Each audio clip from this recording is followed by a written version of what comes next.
Do sanctions actually work? Putin says they're mad and thoughtless, and they're actually doing more damage to the West than they are to Russia. We look at the figures and we see that Russia GDP is estimated to be down 15%, and it will take 10 years for it actually to recover. We look at companies that have pulled out of Russia, and it's said that those companies have lost 60 billion. The biggest, of course, is BP, that lost over or wrote off over $20 billion simply because it had invested into Russia and it decided to write off that investment. McDonald's pulled out, lost $1 billion, but of course Russia then replaces it with a lookalike McDonald's. The sanctions really work. Oh, the Russian economy actually adapts. I put it to you that in fact, in order for sanctions to work, it needs everybody on side, and you don't have that. You've still got Germany buying money or buying oil from Russia.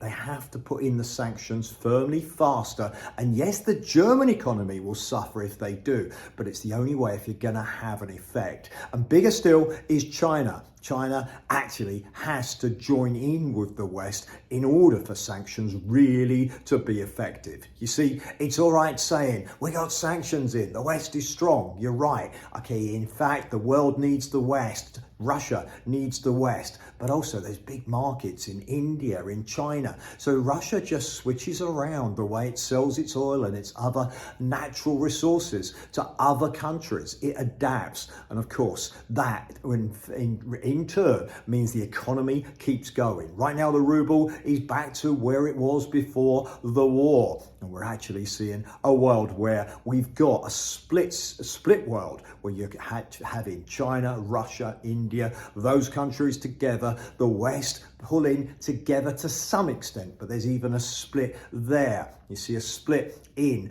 the economies where you see countries, even in Europe, growing at different paces. You see people, social unrest starting, and perhaps there's going to get more strikes because you've got people that are on lower wages more affected by inflation.